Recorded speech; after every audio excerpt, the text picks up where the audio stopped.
Padre, Muchas gracias, muy bien. ¿Ustedes cómo están? Muy Muy bien, bien, padre, gracias a padre, Dios. gracias a Dios. Ahí vamos. Bueno, me alegra verlos, saludarlos.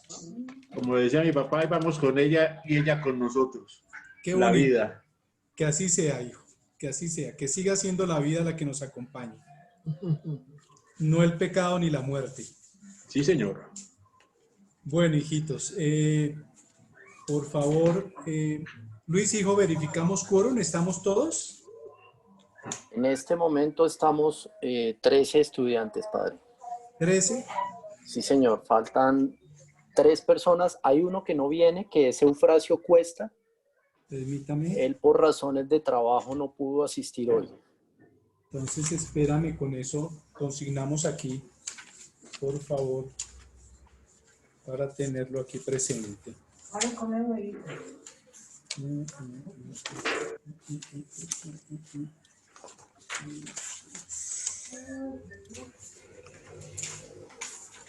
Entonces, me dice, hoy estamos a 26. 26.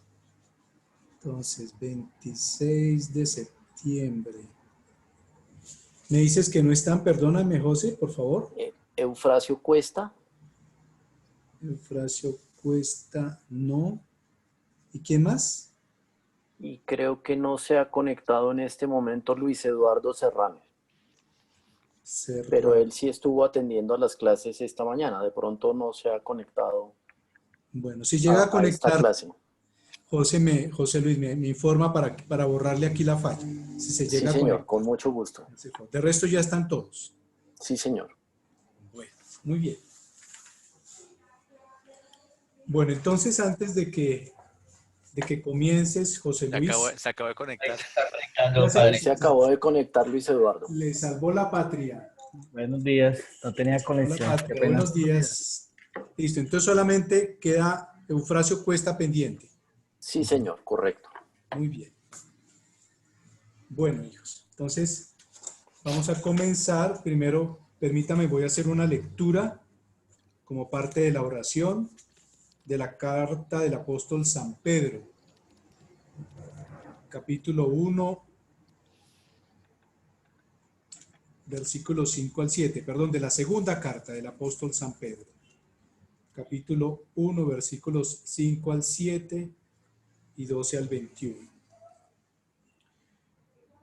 En el nombre del Padre, del Hijo y del Espíritu Santo. Amén.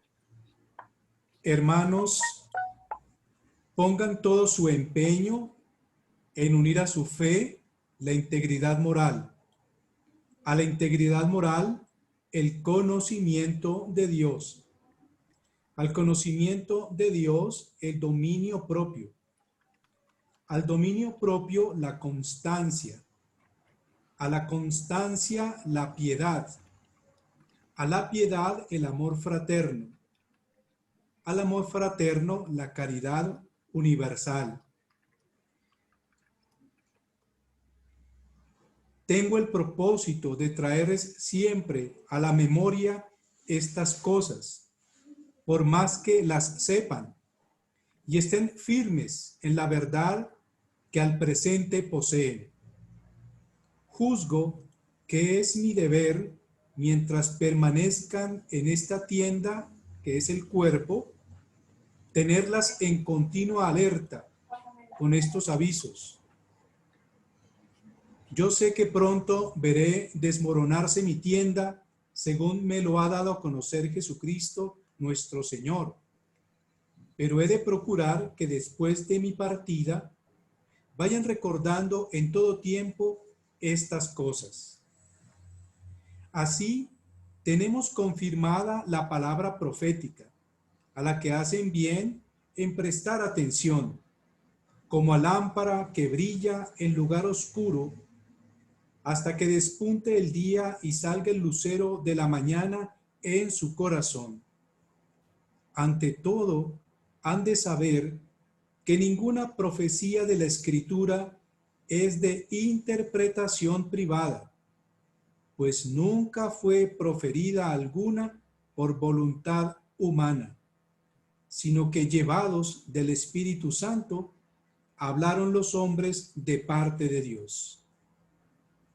Señor Dios, Rey de los cielos y tierra, dirige y santifica en este día nuestros cuerpos y nuestros corazones, nuestros sentidos, palabras y acciones según tu ley y tus mandatos, para que con tu auxilio podamos ofrecerte hoy en todas nuestras actividades un sacrificio de alabanza grato a tus ojos. Por nuestro Señor Jesucristo, tu Hijo, que vive y reina contigo en la unidad del Espíritu Santo y es Dios por los siglos de los siglos. Amén. Gloria al Padre, al Hijo y al Espíritu Santo. Como era en el principio, ahora y siempre, por los siglos de los siglos. Amén. María, Madre de los Apóstoles, Ruega por A todos nosotros. María, auxilio de los creyentes, Ruega por Ruega por nosotros. nosotros. Bueno, vamos a entrar a un tema muy trascendental, y es el Concilio Vaticano II. No sé si muchos de nosotros tuvimos la oportunidad de nacer en ese concilio, años 60, 62, pero de verdad que es muy importante lo que de aquí va a salir y los documentos que van a ser emitidos. 3 de ellos tienen toda un tratado sustancial y transversal de la Iglesia. Estamos hablando de 3 constituciones. Una, la Dei Verbum, que es todo lo que se habla acerca de la palabra de Dios y su enseñanza. Y de allí saldrán unas encíclicas muy importantes, unas de Benedicto XVI, otras del Papa Francisco, inclusive previas también del Papa Juan Pablo II. Otra encíclica es la Sacrosanctum Concilium, que es toda la renovación posconciliar y la reforma litúrgica. Y la que vamos a trabajar hoy, que es sobre la evangelización de los pueblos, y que para mí es de trascendental valor por lo que ella nos va a decir frente a las relaciones con el mundo, con la sociedad y con la cultura. Entonces, por eso pongámosle mucha atención, porque de verdad aquí nos van a cambiar muchas de las mentalidades de la Iglesia y cómo la Iglesia abre sus puertas a la contemporaneidad y hace de verdad para mí un juicio de valor muy oportuno que hoy por hoy sigue siendo vigente. Entonces, sin más preámbulos, dejemos que José Luis tome la palabra y nos ilustre con esta, de verdad, constitución pastoral. Por eso es, ni siquiera es una encíclica. Y eso es muy bonito recordar que a nivel de enseñanza de la Iglesia, nosotros tenemos, 1, las conferencias episcopales, 2, los sínodos. Si vamos en el orden ecuménico, primero están las conferencias episcopales, como la que vemos, como la que hemos visto, Medellín, Puebla, Santo Domingo. Después vienen los sínodos, que son también en su orden jerárquico de aplicación universal. Después vienen los consistorios, que ya son a nivel universal, a nivel global, y termina con los concilios.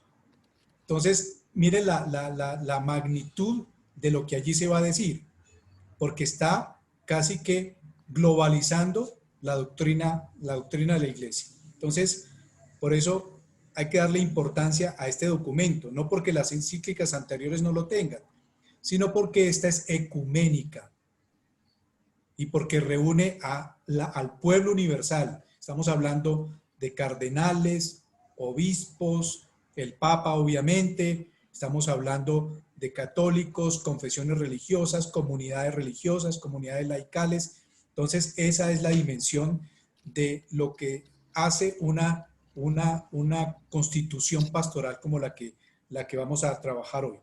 Entonces, bienvenido José Luis y quedamos en sus manos. Muchas gracias, padre.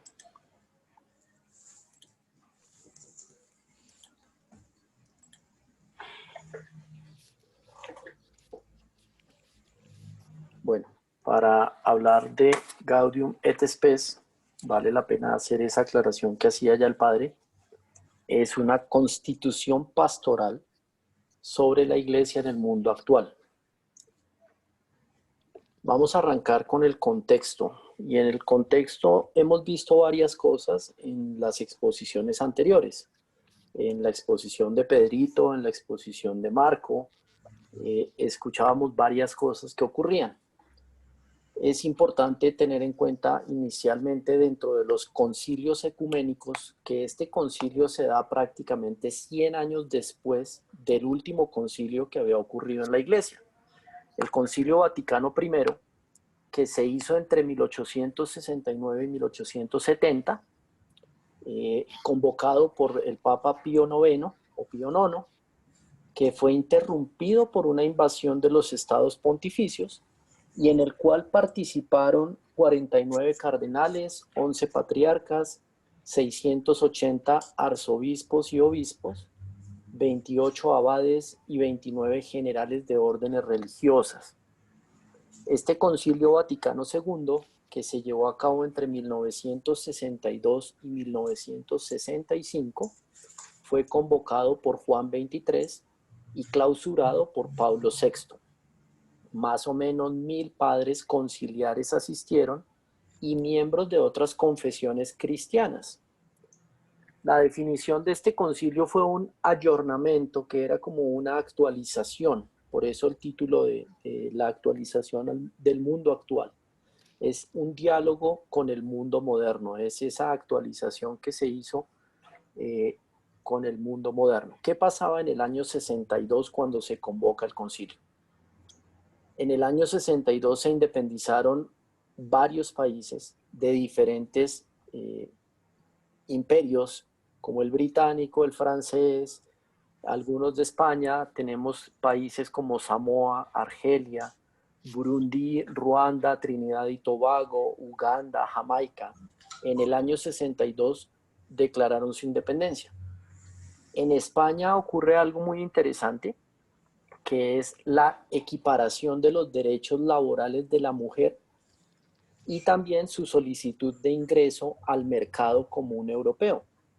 Para nosotros hoy en día es muy normal hablar de la Unión Europea, pero ya desde el 62 y desde antes se hablaba de ese mercado común europeo, que fue el origen de esa Unión Europea. Estados Unidos hacía pruebas nucleares. Habíamos visto el tema de la carrera armamentista. En el año 62 Estados Unidos explotó 96 bombas atómicas en diferentes partes, dentro de Estados Unidos, en el océano, haciendo pruebas para, de cierta manera, perfeccionar el poder y el daño que hacían estas armas. La crisis de los misiles con Cuba, que se había dado en el año 61, viene aquí el acuerdo económico entre Cuba y la Unión de Repúblicas Socialistas Soviéticas, lo que hace que la revolución cubana adquiera ese tinte de izquierda o de socialismo. Recordemos que la revolución cubana, liderada por Fidel Castro, por el Che Guevara, lo único que buscaba era derrocar al dictador, pero ellos no estaban desde el inicio pensando en el socialismo. Incluso parte de la revolución cubana fue financiada no oficialmente por Estados Unidos. Cuando Estados Unidos ve que se logra derrocar al dictador, suspende su ayuda y ellos se quedan sin ese soporte económico, hacen este acuerdo económico con la Unión de Repúblicas Socialistas Soviéticas y es donde cobra el tinte de revolución socialista. Estados Unidos pone en órbita al primer americano a orbitar la Tierra. Recordemos que ya la URSS había puesto a Yuri Gagarin en la carrera espacial. Y obviamente Europa no quiere quedarse atrás y crea la Organización Europea para la Exploración del Espacio. ¿Qué pasaba también en este año? La CIA apoyaba esas células terroristas en Cuba, porque ya no querían que el gobierno fuese socialista. Ya ellos dijeron, no, apoyamos que sacaran al dictador, pero se nos volteó la torta. La ETA comienza acciones terroristas en España. Hay intentos golpistas en América Latina, principalmente ese año en Venezuela, Argentina y Guatemala. Se dio la canonización de San Martín de Porres, el Mundial de Fútbol en Chile. ¿Quién quiere decir quién fue el campeón? No todos al tiempo, pero fue Brasil el campeón de ese Mundial de Chile. Estados Unidos inició la participación en Vietnam, en la guerra de Vietnam. Se formaban grupos musicales como el Gran Combo de Puerto Rico, como los Rolling Stones. Estos son cambios también a nivel de cultura. Comienza una música distinta, comienza esa globalización de muchos géneros musicales que hasta cierto tiempo atrás eran un poco más tímidos, un poco más regionales y no tan conocidos a nivel mundial. Y el 11 de octubre se inicia el Concilio Vaticano II y, como lo mencionaba, teníamos esas carreras armamentista, espacial y socioeconómica. Queremos imponer el capitalismo, queremos imponer el socialismo o el comunismo. ¿Qué pasó en el año 65? En el año 65, que es cuando se cierra este concilio, se creó la guerrilla del ELN en Colombia. Desde ahí ya teníamos este grupo guerrillero que aún no tiene una muy clara voluntad de paz. Lyndon Johnson asumió el segundo periodo presidencial. Recordemos que en el 63 es asesinado John Kennedy. Lyndon B. Johnson asume la presidencia porque él era el vicepresidente, pero ya para el año 65 hay elecciones y él gana y asume ese periodo presidencial. Murió Winston Churchill, un personaje súper destacado en la Segunda Guerra Mundial. Se creó la OLP. ¿Quién puede decirme qué es la OLP? La Organización de Liberación Palestina. Correcto, la Organización para la Liberación de Palestina. Se da la independencia de Gambia. Suiza comienza con algunas limitaciones y reducción del número de trabajadores extranjeros.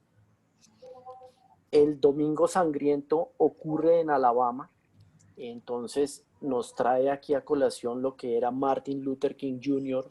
y el Ku Klux Klan, que no era otra cosa sino movimientos que querían o que eran racistas. Nicolás Ceausescu sube en Rumania. Este fue un gran dictador en Rumania, duró mucho tiempo, él llega hasta finales de la década del 80 en Rumania. Hay una guerra civil en República Dominicana. Ocurre el levantamiento de las excomuniones entre la Santa Sede y la Iglesia Ortodoxa. Aquí es cuando Pablo VI levanta la excomunión del patriarca de Constantinopla y a su vez la Iglesia Ortodoxa levanta su excomunión de la Iglesia Católica. Y en Cuba ya se veían los campos de trabajo forzado, que mucha gente ha negado que hayan ocurrido o mucha gente los ha justificado, pero que no era otra cosa que una forma de esclavitud. Era poner a la gente a trabajar para el Estado sin importar su rango, su condición, sino tenían que trabajar para mantener el Estado productivo. ¿Qué más ocurre en el año 65? Ya hay unas protestas, hay gente que se prende fuego frente a algunas instituciones políticas en Estados Unidos por la guerra de Vietnam. No están de acuerdo en que Estados Unidos esté inmerso en este conflicto. Surge la Ley de Seguridad Social en Estados Unidos, lo que hoy se conoce como el Medicare y el Medicaid. Hay una guerra entre Pakistán e India por Cachemira.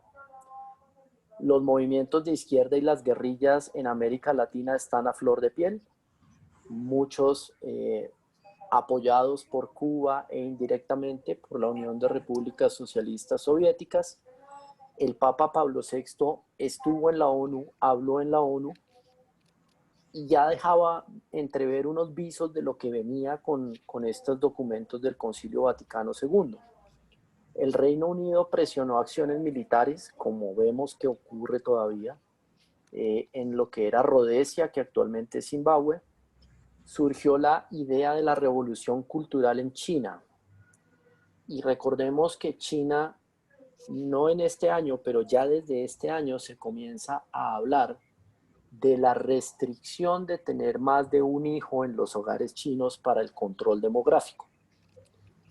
Por eso cobra relevancia este aspecto de esa revolución cultural, porque ya se veía que podría venir. Esa restricción en China no surge sino hasta finales de la década del 70, del año 79 más o menos. Existían unos famosos vuelos de la libertad desde Cuba. A través de esos vuelos de la libertad salieron aproximadamente 250.000 cubanos que no estaban de acuerdo con el régimen socialista al que los tenían sometidos. Y la Unión Soviética comienza a soportar a Vietnam del Norte. Dicho esto, vamos a revisar un poco el Concilio Vaticano II.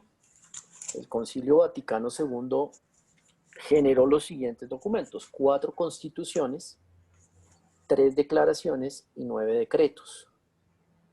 En esta gráfica lo que nosotros vemos es cómo la Gaudium et Spes toca aspectos que están contenidos en esos otros decretos y en esas otras constituciones y en esas declaraciones.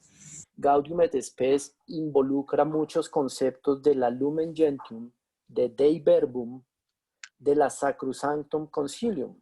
Es decir, de las otras 3 constituciones hay aspectos involucrados en Gaudium et Spes. De estos 3 decretos, que son el de Unitatis Redintegratio, que es ecumenismo, lo hablábamos en la clase anterior tal vez, no, en la de Apocalipsis se mencionó, uno de los documentos que hablaba de ecumenismo, de apostolado de laicos, de libertad religiosa, las 2 declaraciones, libertad religiosa y religiones no cristianas. Digamos que mucho de lo que allí en estas declaraciones, decretos y en las otras constituciones se refuerza o se menciona, está contenido en Gaudium et Spes, que no es otra cosa que gozo y esperanza. La estructura de esta constitución tiene 2 partes principales. Antes de la primera parte tenemos un proemio y una exposición preliminar. Cubre la primera parte lo que denominaron la Iglesia y la vocación del hombre.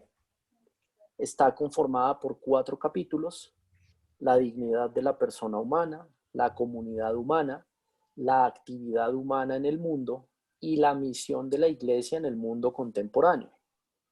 La segunda parte habla de algunos problemas más urgentes. Y en estos 5 capítulos tiene la dignidad, ya no de la persona, sino del matrimonio y la familia, el fomento del progreso cultural.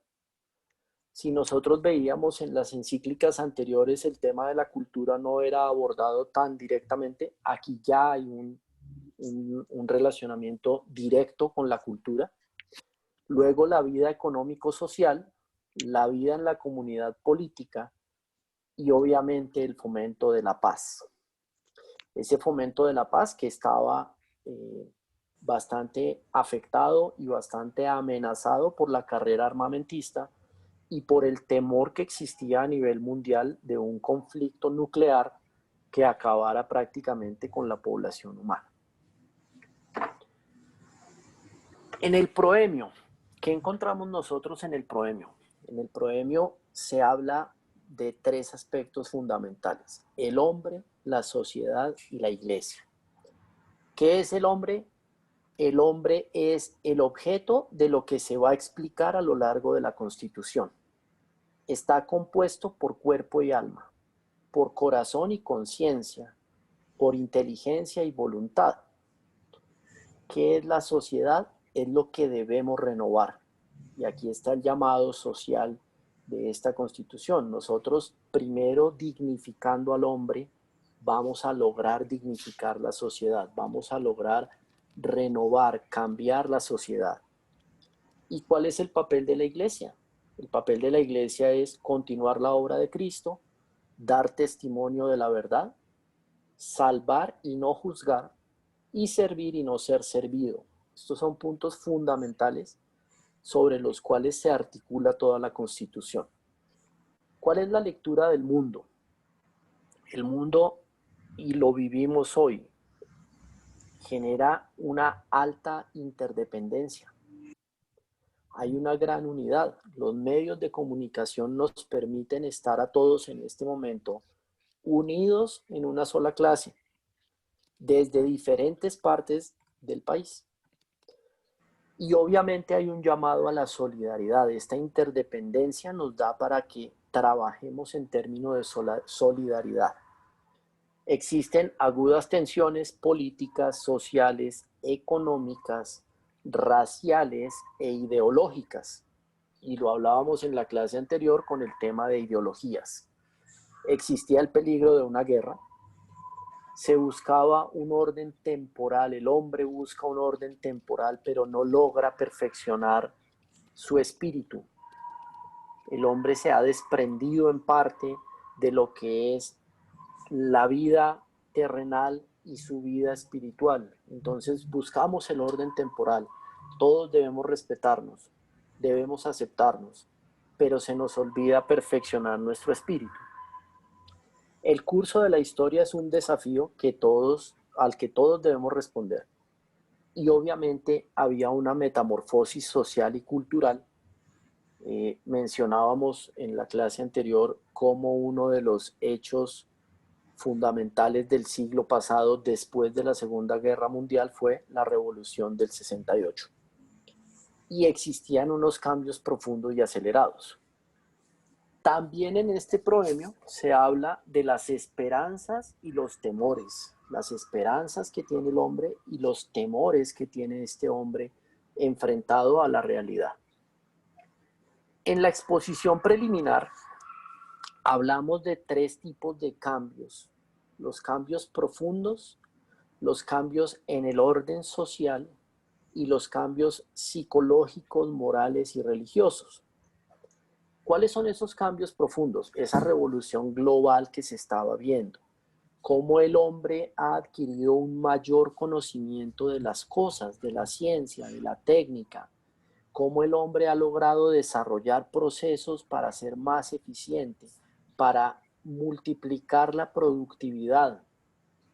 Y obviamente el crecimiento demográfico que se veía a nivel mundial.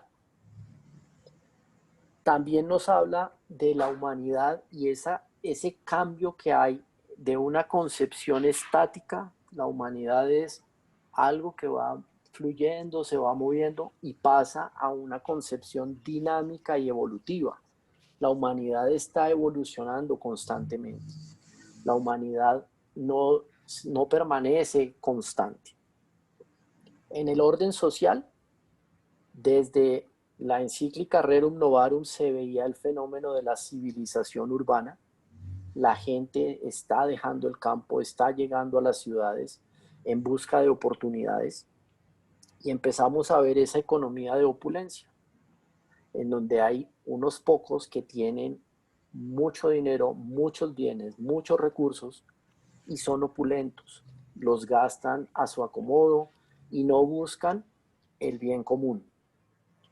El fenómeno de la emigración, sabemos cómo mucha gente de Colombia, de pronto algunos tenemos familiares que han podido emigrar a Estados Unidos buscando oportunidades, que se fueron allá porque allá sí podían encontrar un trabajo digno o por lo menos que les diera el soporte que necesitaban para vivir. Y obviamente un cambio que nos llevaba de esa socialización enfrentado a la personalización. Nos volvimos seres más sociales, pero perdimos también nuestra individualidad, nuestro ser personal, nuestra identidad. los cambios psicológicos y morales y religiosos, nos volvimos impacientes, queremos tener todo ya, queremos tener todo para allá. Esto nos generó también angustia. Es que si yo no lo tengo ya, entonces no voy a estar tranquilo. Es que si yo no logro salir de pobre en los próximos 2 años, pues fracasé en la vida. Eso genera angustia. Los jóvenes, y lo hemos visto a nivel del trabajo, y más ahora con los millennials, ellos quieren llegar a ser el presidente de la empresa en 2 años. Ellos no tienen que hacer una carrera de 15, 20 años para llegar allá. Eso se veía ya desde este año, desde esta época. Perturbación en las normas. Existen normas, pero no las respetamos. O empiezan a existir normas que van en contra de la dignidad del hombre. El aborto, las leyes que permiten el aborto, las leyes que permiten la eutanasia. Esa es una perturbación en las normas que se ve. Nos hemos vuelto muy críticos. Los avances científicos nos permiten tener un espíritu crítico, un juicio, emitir juicios sobre la realidad. Y también hemos llegado a la negación de Dios. Entonces Dios no existe y viene esa contraposición en el mundo en donde, como no puedo demostrar su existencia, pues digo que no existe.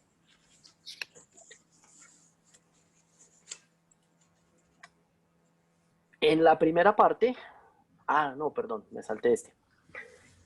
También nos habla de los desequilibrios del mundo moderno. Inteligencia práctica, nos volvimos pragmáticos y lo que no sea práctico lo desechamos. Si una persona no es práctica, la desecho. Si estos trabajadores no son prácticos, los desecho. Ese afán por la eficacia, la vida colectiva empieza a traernos esas exigencias de pensamiento. Entonces, yo me relaciono con alguien para intercambiar conceptos, para intercambiar criterios. Yo no quiero sentarme a hablar con alguien que no sepa de lo que estamos hablando. Yo no quisiera perder mi tiempo escuchando a alguien que no quiere hablar de lo que yo sé.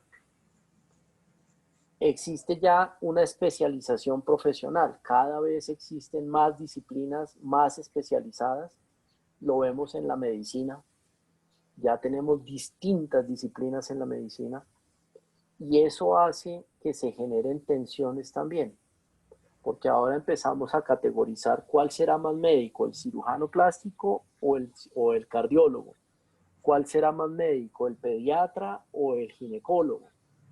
Discrepancias en la familia comienzan a marcarse mucho más por los temas laborales, por el estrés que teníamos frente a las obligaciones, frente a cumplir con lo que se necesitaba en casa. Generan conflictos y obviamente hay un llamado a las instituciones internacionales, a la ONU.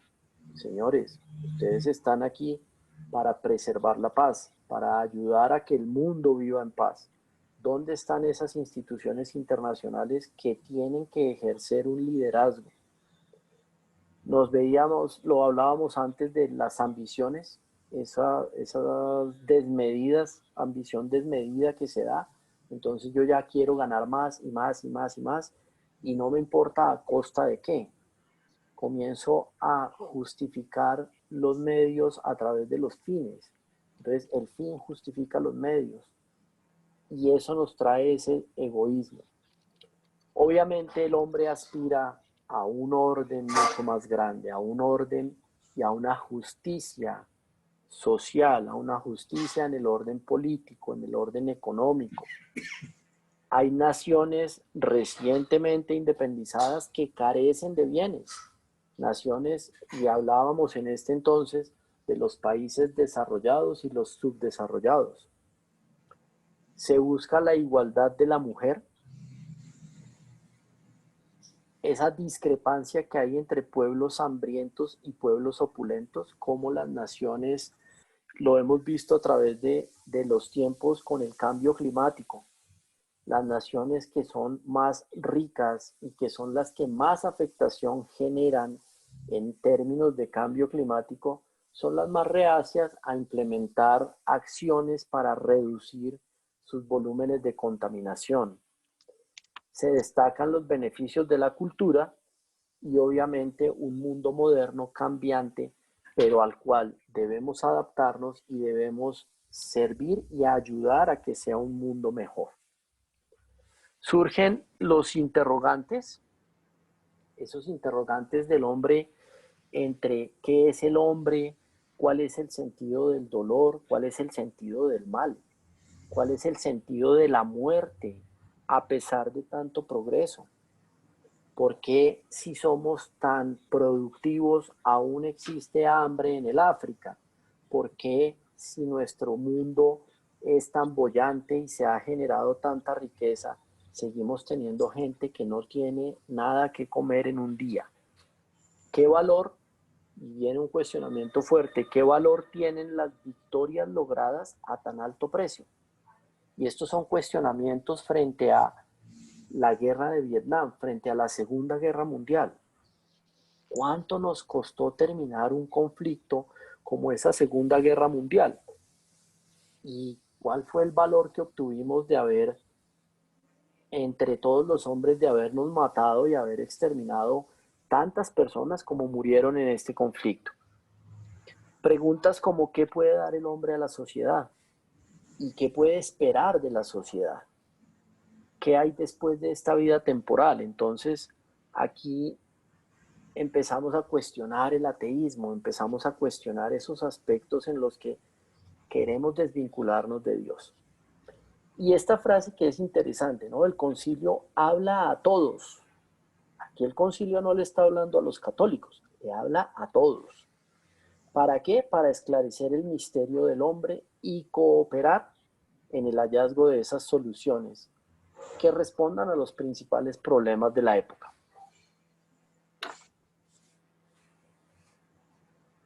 En la primera parte hablábamos que teníamos 4 capítulos. En el primer capítulo, interesante ver cómo el hombre y la mujer son la primera expresión de la comunión, de ese ser social. Acá nos dice cómo esa relación entre hombre y mujer nos lleva a ser esos seres sociales, nos lleva a expresar la forma en que debemos vivir en el mundo. El hombre es superior al universo material. ¿Pero por qué? Por virtud de su inteligencia. Viene esa diferenciación entre los hombres y los animales. Los hombres somos racionales, somos inteligentes, tenemos derecho en virtud de nuestros deberes. Y es esa inteligencia la que nos ha hecho superiores al resto de la creación, pero para ser sus administradores, no para acabar o arrasar con la creación. Había unos grandes avances en ciencias, en la técnica, en las artes mismas, en la investigación, en el dominio de este mundo material. Empezamos a ver cómo éramos capaces de desviar ríos, cómo éramos capaces de generar a través de proyectos de construcción, llegar a sitios donde antes no era posible. Había una orientación hacia el bien y es lo que buscamos nosotros, orientarnos hacia el bien y el bien común. Y obviamente frente al ateísmo marca una posición ya que es reprobar esas conductas y doctrinas ateas. Ese es un aspecto claro que está en esta Constitución. No existe una sanción, no existe una reprobación al socialismo o al comunismo.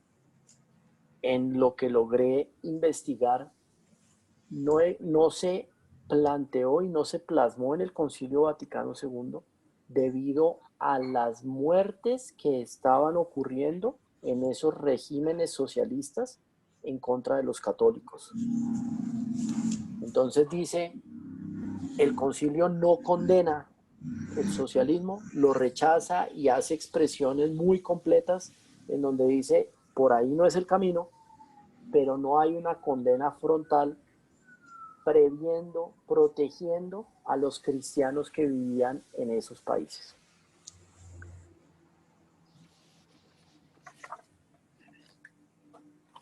es importante también notar que se habla, lo mencioné anteriormente, a todos los hombres de buena voluntad, porque es que la iglesia entiende que hay gente que puede no ser católica, pero actúa de buena forma, actúa en pro del bien común. Entonces se habla a esas personas también, porque en ese corazón de esas personas que así no sean católicas, obran bien, tienen buena voluntad, vemos cómo la gracia está obrando de manera invisible. Ese es un llamado que se ve en este primer capítulo de la primera parte. Ya en el segundo capítulo, en la comunidad humana, vienen los planteamientos de nos tenemos que tratar con espíritu de hermanos. Tenemos que ver la interdependencia y esa unificación que estamos teniendo. El desarrollo de la persona es función del crecimiento de la sociedad y viceversa. La sociedad crece si la persona se desarrolla. Existen perturbaciones que afectan la realidad social. Existen tensiones propias de las estructuras económicas, políticas y sociales. Pero nosotros tenemos que trabajar por disminuir esas tensiones y, como siempre, enfocados en el bien común. ¿Y qué es el bien común? Es el conjunto de las condiciones de la vida social que hacen posible que las asociaciones y sus miembros logren más plenamente y más fácilmente la propia perfección. Aquí no estamos hablando de bienes materiales solamente, sino del perfeccionamiento como persona, de ese rescate de la dignidad humana. Obviamente los derechos y los deberes son para todo el mundo, todo el género humano. El orden social y el desarrollo progresivo que se ve y que tiene la sociedad se debe subordinar al bien de la persona. No tiene sentido un orden social que reprima a la gente. Y aquí es una de esas críticas que hay al socialismo. No tiene sentido un desarrollo que desdignifique a la persona humana. Un desarrollo que rechace la dignidad de la persona. Se veía una degradación y se resalta mucho la degradación de la civilización humana.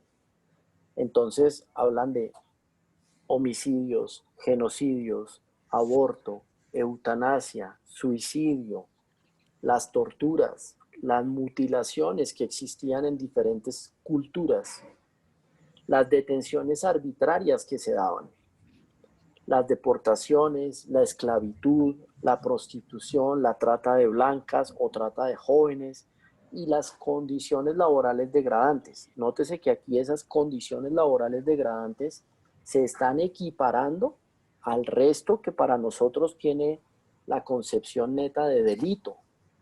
Esas condiciones laborales degradantes se equiparan en esta Constitución. Obviamente habla de no discriminación, ni en términos de sexo, raza, color, condición social, lengua, religión, y nos invita a vencerla y eliminarla. La discriminación debe ser vencida y eliminada. Y obviamente formar hombres no solamente cultos, como se puede decir, sino también de corazón generoso. Y un llamado a aumentar la solidaridad.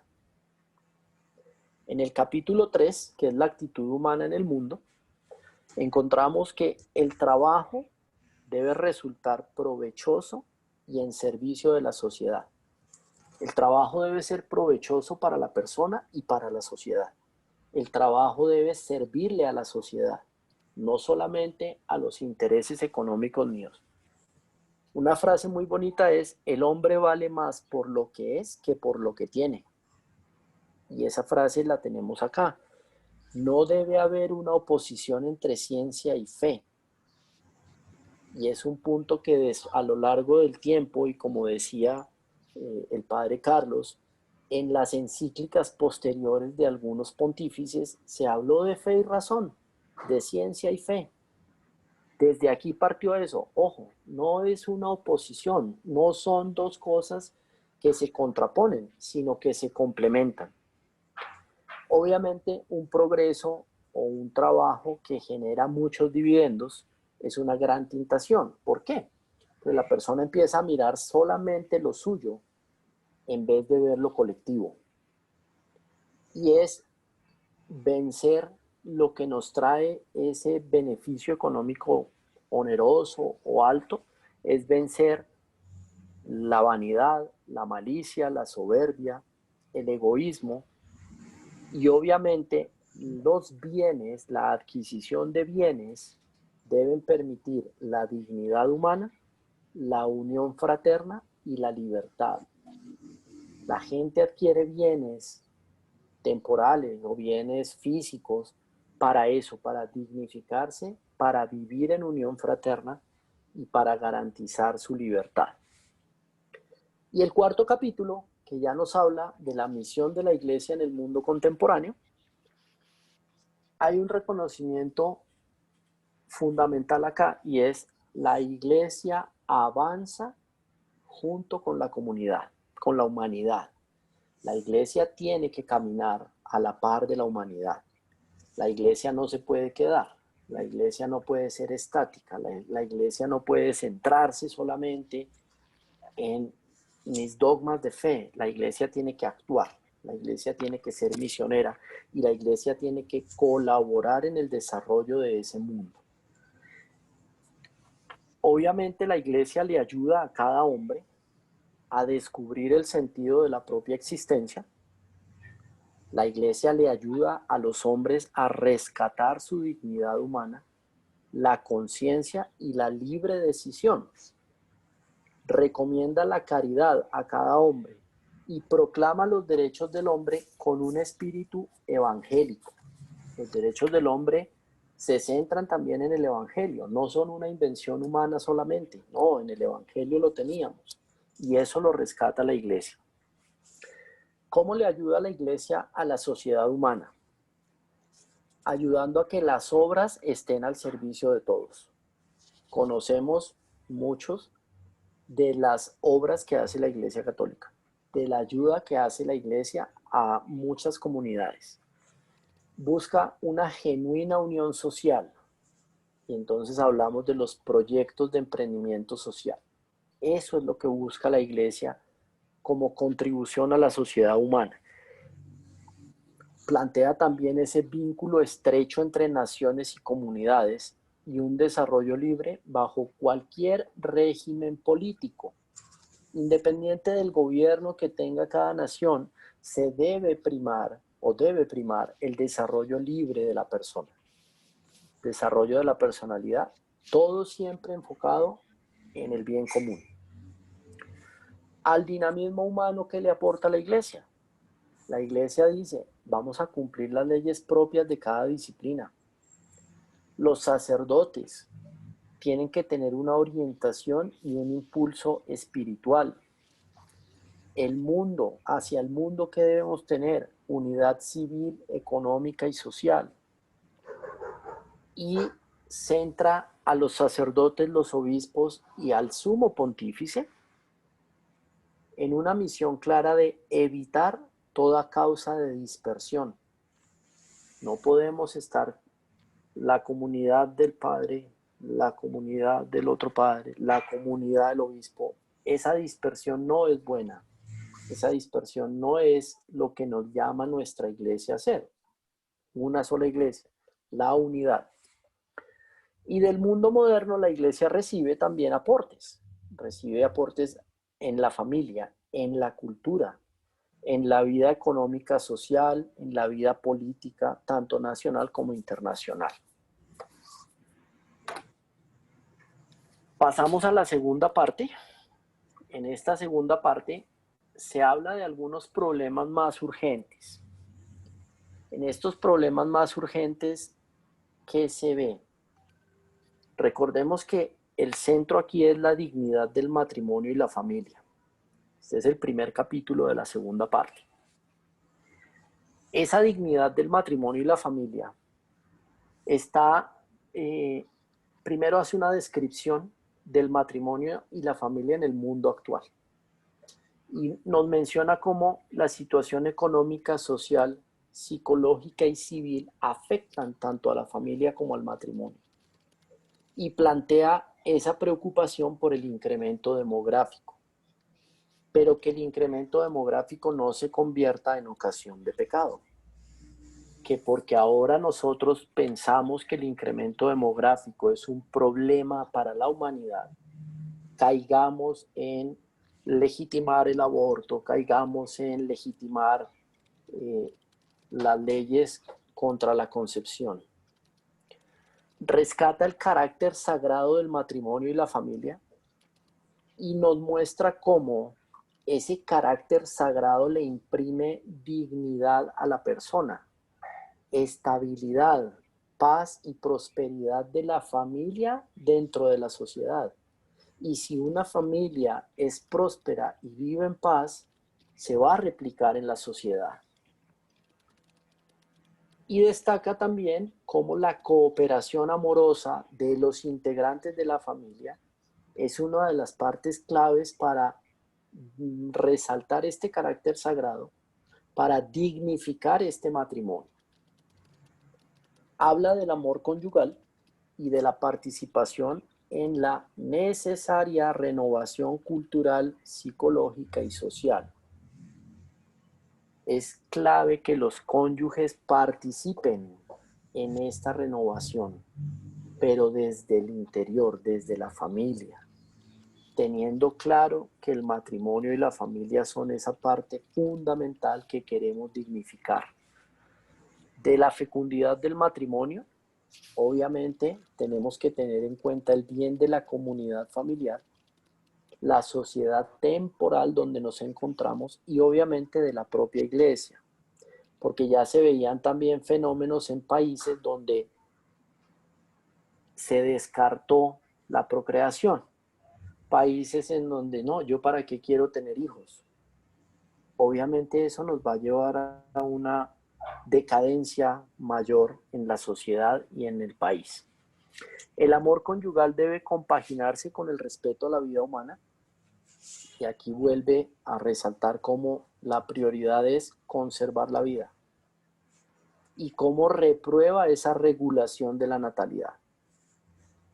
Y el sexto punto que plantea en esta dignificación del matrimonio y la familia es cómo el progreso del matrimonio y la familia es obra de todos. Esto no es solamente de los cónyuges. Hay que tener en cuenta esa legítima promoción social de la mujer. La mujer no está llamada a las tareas domésticas, la mujer también está llamada a trabajar. Y si la mujer quiere trabajar, entre los dos se apoyan y entre todos los miembros de la familia se apoyan. Y muestra cómo el poder civil, los científicos, los sacerdotes, las asociaciones familiares y los propios cónyuges deben velar por ese progreso en el matrimonio y en la familia. Esto no es solamente papá y mamá o papá, mamá e hijos, no. Hay que alinear a todos los actores de la sociedad. En la siguiente parte nos muestra algunos problemas más urgentes. Y entonces hablábamos aquí del sano fomento del progreso cultural. Y nos habla de la situación de la cultura en el mundo actual, de los principios para la sana promoción de la cultura y de algunas obligaciones de los cristianos respecto a la cultura. En la situación cultural en el mundo, obviamente, comenzamos a ver nuevos estilos de vida. Esto ya no es nacer, crecer, casarse, reproducirse, no, empiezan a existir nuevos estilos de vida.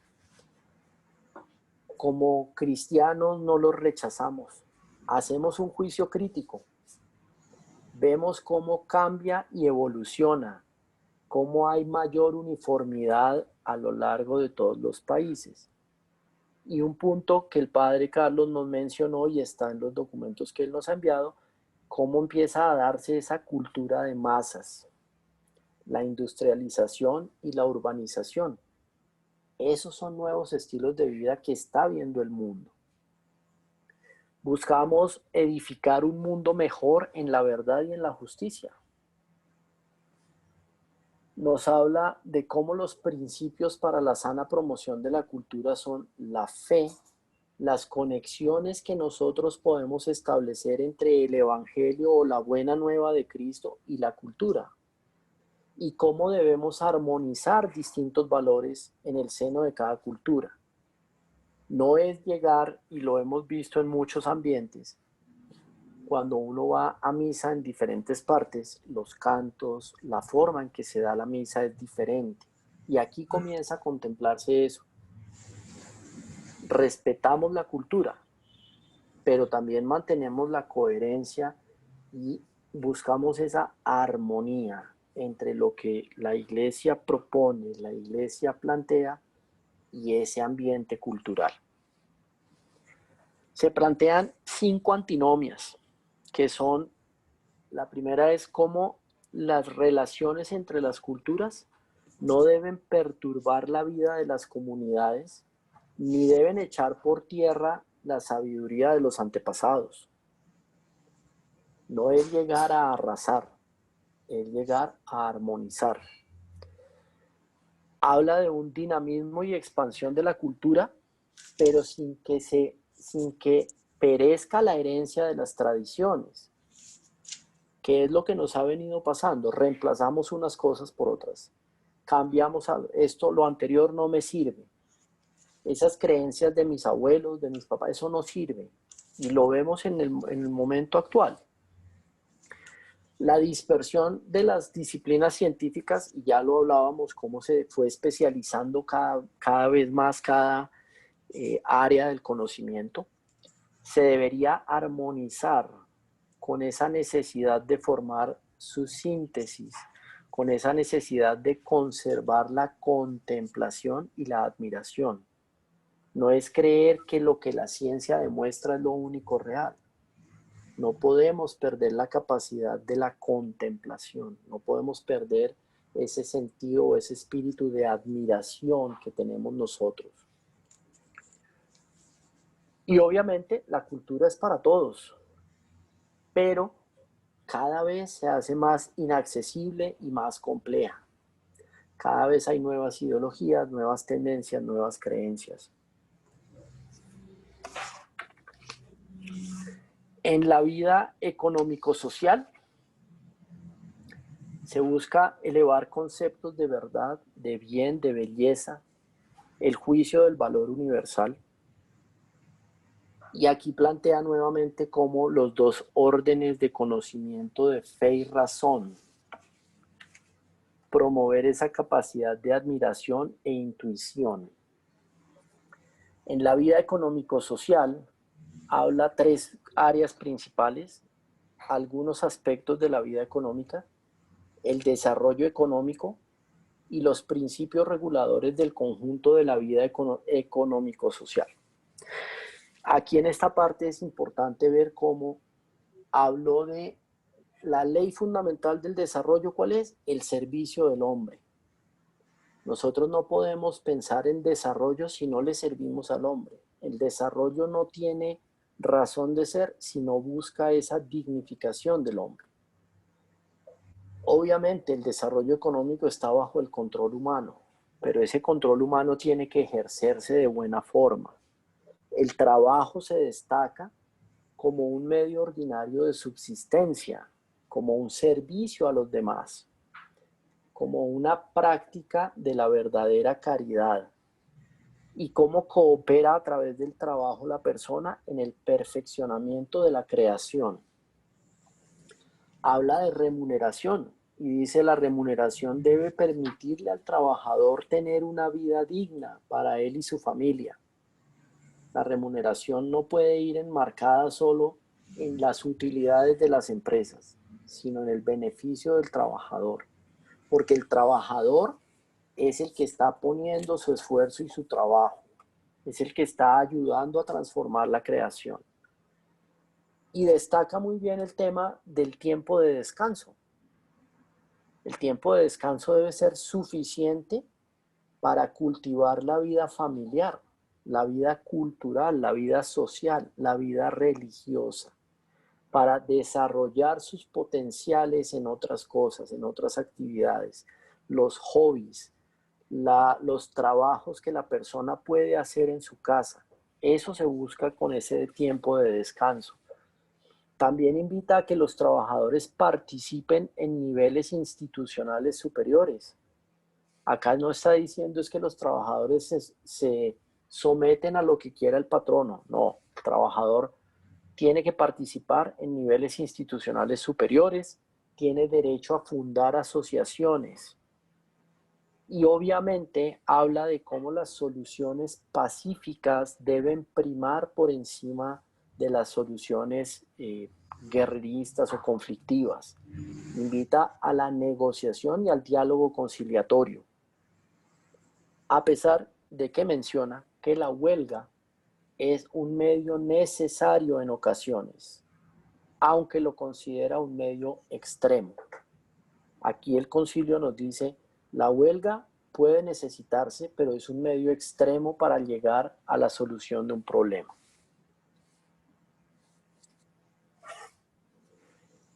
Habla de los latifundios acá, habla de la propiedad de los bienes externos y cómo los bienes externos le permiten a la persona expresarse, cómo esos bienes externos son ocasión de ejercer su función responsable en la sociedad y la economía.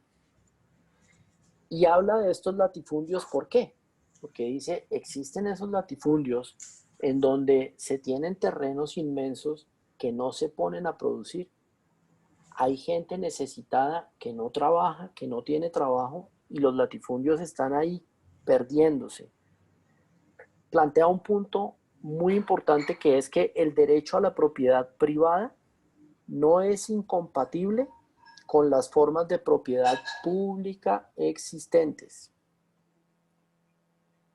Y nos menciona cómo es necesario las reformas, cómo se necesitan reformas en todo nivel para incrementar las remuneraciones, mejorar las condiciones laborales, aumentar la seguridad en el empleo. Nuestros empleos no pueden poner en riesgo a los trabajadores. Nuestros empleos no pueden pensar que si se muere un trabajador lo reemplazo y ya.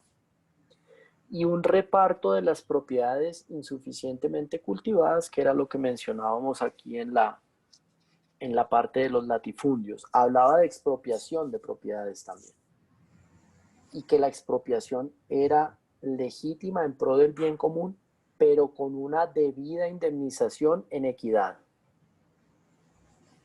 Y que los cristianos debemos dar ejemplo. Llegamos a la parte final. Estos son los últimos capítulos de esta sección. Está dividido en dos secciones, que son los dos títulos en verde: la vida en la comunidad política y el fenómeno de la paz y la promoción de las comunidades de los pueblos. La primera sección, verticalmente vemos el orden de los temas que trata. La segunda sección tiene una división en dos partes, que son la obligación de evitar la guerra y edificar la comunidad internacional. Hay un planteamiento muy interesante que es: la paz no es la ausencia de guerra o el equilibrio de fuerzas. La paz es una obra de la justicia y es fruto del amor. Entonces aquí es una crítica muy directa a la carrera armamentista. Esto no es quién tiene más armas y a ver quién infunde más temor. Esa no es la verdadera paz que nosotros debemos lograr. Esa no es la paz que el mundo necesita. Habla del cumplimiento de los tratados internacionales y cómo estos también deben perfeccionarse. Cómo defenderse es muy diferente de someter a otros, porque un país puede defenderse y tiene sus ejércitos y sus armas para defenderse, pero no para someter a otros. Habla bastante de las armas científicas, que no son otras que las bombas nucleares. y menciona cómo la plaga más grave de la humanidad es la carrera armamentista. Habla de la prohibición de la guerra, de la reducción de los armamentos y de la renuncia al egoísmo nacional y a la ambición de dominio. Recordemos que la Segunda Guerra Mundial e incluso la Primera surgen por esos nacionalismos exacerbados que existieron. Y nos dice, los ojos deben estar puestos en el mundo entero. Los ojos no están puestos solamente en nuestra ciudad, en nuestro país, no. Los ojos los tenemos puestos en el mundo entero. La creación de organismos que promuevan la paz. Destaca la labor de las Naciones Unidas, cómo se debe proveer las diversas necesidades del mundo, de la persona, la alimentación, la higiene, la educación, el trabajo, fomentar el progreso, colaboración entre los países. Y aquí hablaba de cómo los países desarrollados deberían proveer medios humanos y financieros, cómo deberían ser generosos, sin ambición, pero también le dice a los países que reciben la ayuda, ustedes deben recibirla con honradez, ustedes no pueden despilfarrar la ayuda que están recibiendo. Destaca mucho la emigración del campo a la ciudad y a los cristianos nos invita a la observancia de las libertades legítimas y de la amistosa fraternidad, a socorrer a los demás en la medida de nuestros recursos, de nuestras fuerzas, y una acción unida con los demás cristianos. Como conclusión, nos dice, la tarea de cada fiel y de las iglesias particulares tiene que ser el rescate de la dignidad del ser humano para las decisiones políticas y económicas y la edificación de la comunidad internacional. Nos plantea el diálogo entre todos los hombres. Ya mencionábamos cómo el carácter ecuménico de algunos de sus mensajes en esta Constitución, la edificación del mundo y la orientación de este mundo a Dios. Acá nos dice, ojo, nosotros estamos para terminar de construir el mundo, pero siempre orientados hacia Dios. La sociedad es justa cuando favorece la realización de todos los individuos. Los principios reguladores de la vida social y económica están enfrascados ahí, en nuestra misión. El bien común y la solidaridad son generadores del desarrollo de todos los pueblos. La necesidad de la paz y la obligación de evitar la guerra, el ataque a la carrera armamentista y la responsabilidad de los cristianos por un mundo más justo y pacífico. Muchas gracias.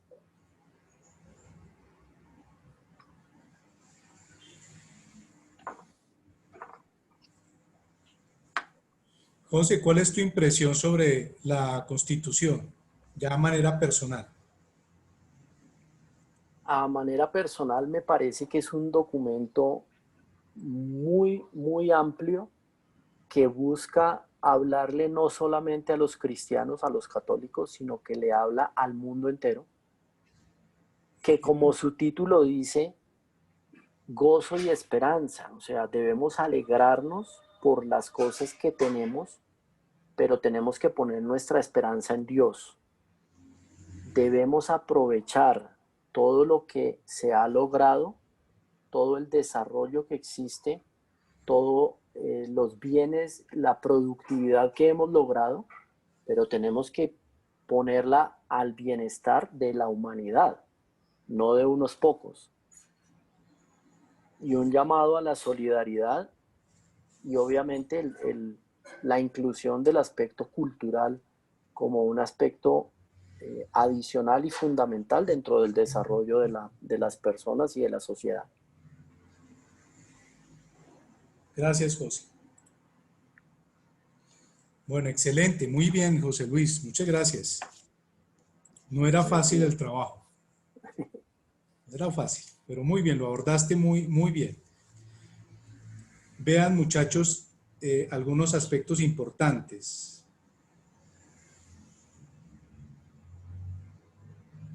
el problema de la injusticia social no es solamente económico. O sea, no es por darles a los que no tienen la solución. Fíjense que hay una problemática de tipo cultural y de tipo político. Y la solución no es la libertad. Porque la libertad no puede ser independencia absoluta. Entonces aquí vamos a tener muy en cuenta lo que dice Pablo. Hay una sola única libertad, una. Él dice, esa nos hará libres. De lo contrario, siempre, mientras estemos aquí, estaremos dependiendo de una ley. Y Pablo ya nos lo advertía en la carta a los Romanos y en la carta a los Gálatas. O estamos bajo la ley, en ese caso él hablaba de la ley judía, con sus 600 y pico de preceptos, pero siempre vamos a estar bajo un yugo. O la ley del Espíritu, que él contempla en el capítulo 7 de la carta a los Romanos, o estamos bajo la ley del pecado. Entonces, es fácil que usted encuadre a las personas bajo qué ley está. Y dependiendo de eso, estamos claros que, como lo dice José Luis y lo dice la Gaudium et Spes, hay que superar la ética individualista, es decir, la del bienestar como único propósito y fin. Hay que superar la ética individualista, la del bien, la del bienestar, la del progreso. Hay que superar esa ética. Esos son uno de los elementos valiosísimos que nos aporta esta constitución pastoral. Otro elemento fundamental, no hacemos parte de la evolución y por eso el hombre no crea, descubre, y por eso tiene que tener mucho cuidado con sus ideologías, porque el hombre se debe desarrollar en el pensamiento y por tanto no masificar las ideas. Y se hace imperioso el desarrollo de las ciencias humanas. Es imperioso el desarrollo de las ciencias humanas. Llámese antropología, llámese psicología, llámese economía. Desarrollar, no crea, el hombre no crea. El hombre toma de la ley natural y no se puede, inventar no es crear. Inventar es descubrir. Todos estos son elementos clarísimos en esta encíclica, perdón, en esta constitución pastoral. Y lo que decía José Luis me parece importante. No puede haber promoción de la cultura si no está armonizada con los valores. No se puede hablar de cultura si no se armoniza con los valores. Entonces, y el otro elemento que nos tocaba, la Iglesia, cuando habla de doctrina social, no reemplaza la responsabilidad del Estado, ni de la economía social de empresa.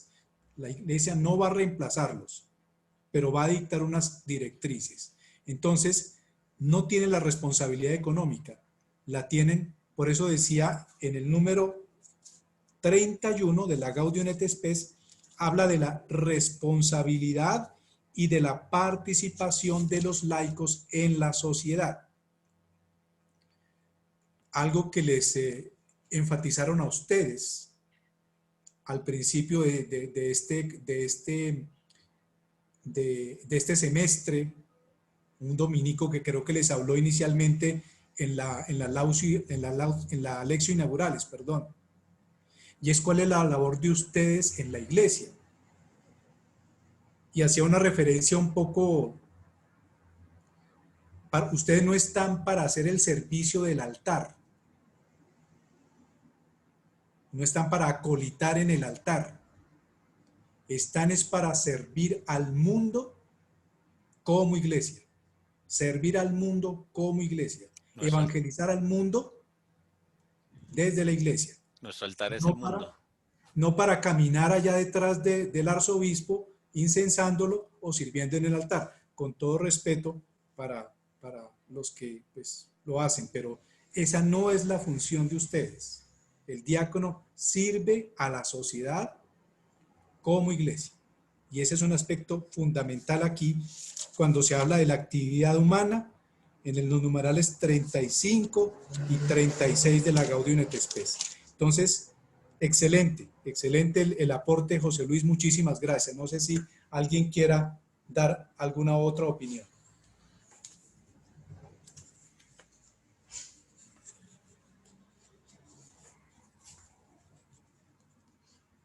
¿Hay preguntas?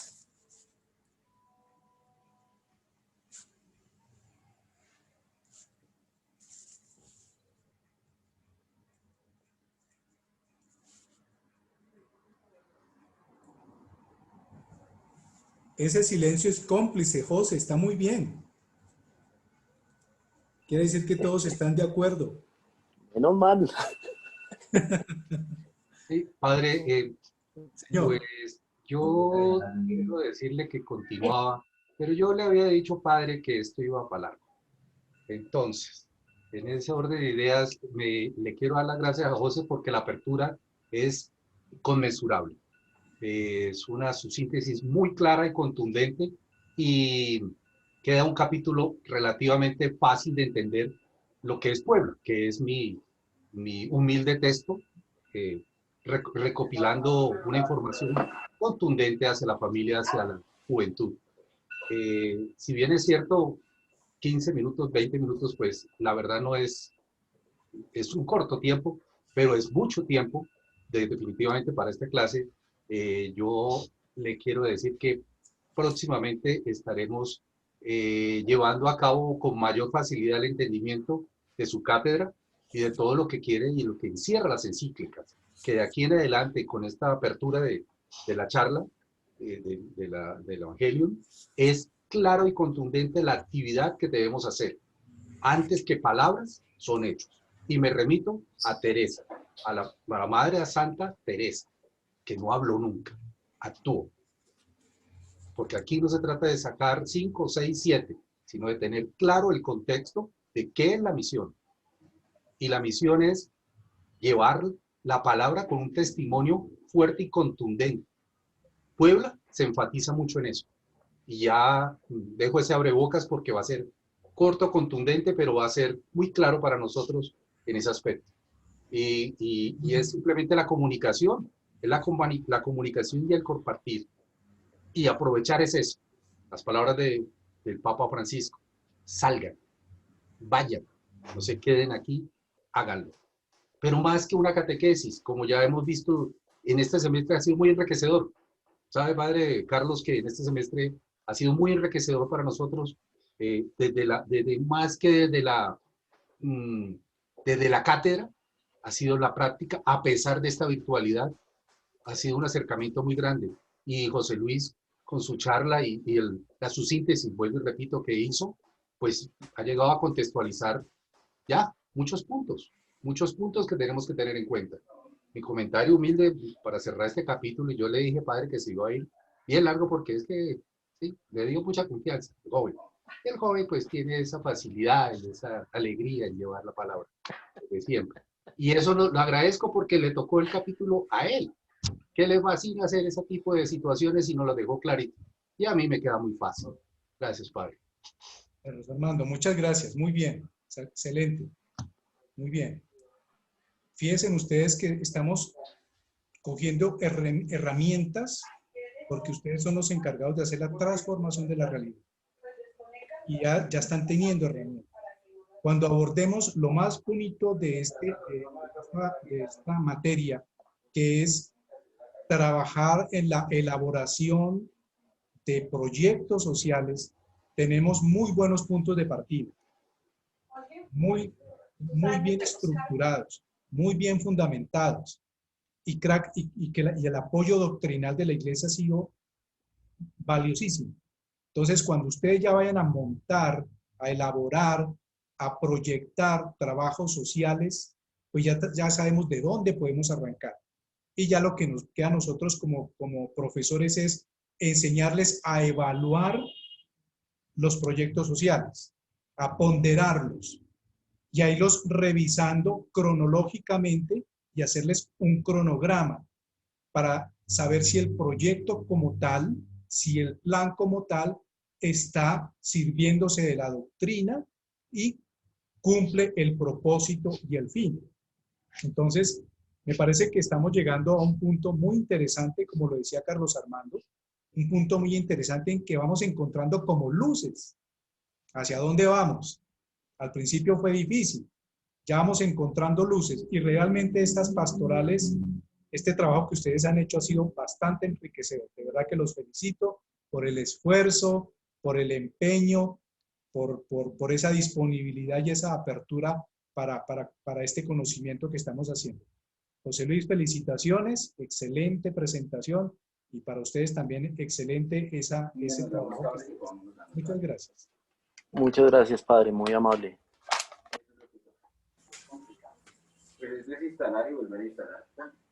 Entonces, le dejamos para el próximo sábado. Le daremos la bienvenida a Carlos Armando, que como él mismo dice, ya tiene un terreno abonado con esta Constitución Pastoral Gaudium et Spes. Entonces, muchachos, de verdad, me siento muy, muy agradecido porque yo también he aprendido cantidades al lado de ustedes. De verdad, mil y mil por ese trabajo tan bonito que están haciendo. Los felicito de verdad. Padre, unos comentarios simplemente de lo Sí, mismo. señor. No creo que me demore 15 minutos. La verdad, trato de hacerlo más corto y tengo un video de 1 hora y media. Ah, mentira, es una broma. Chascarrillo. No se preocupe. Sencillamente, no me demoraré 15, pero sí que me regale por ahí unos 30 minutos para. Con muchísimo gusto. Qué pena, muchachos. Claro que sí, ya sabe, Rinaldo, que si le da el tiempo, pues arrancamos. Y si no, como yo les decía cuando empezó José Luis, tómese el tiempo necesario porque no podemos desaprovechar la riqueza de todo este conocimiento que nos están dando. Entonces, no se preocupe, Carlos, arranque con confianza, que el tiempo es de usted. Tómate tu tiempo. Dios te pague, padre. A ustedes, muchachos, de verdad me siento muy contento por todo lo que están dando en esta clase. Dios les pague, hijitos. Gracias. Aprovechamos que Gracias, padre. Carlos Armando muy breve, muy breve. Entonces, Sí, una se feliz semana como siempre. le colabora. Señor. Bueno, Una feliz semana como siempre para hasta todos. luego, padre. Entonces, Muchas gracias, padre. Muy Gracias, amable. padre. hasta Que luego. esté muy bien. Chao, Héctor. Chao, Héctor. Chao. Oye, Chao, chao, chao, chao, chao, chao. Chao. Chao.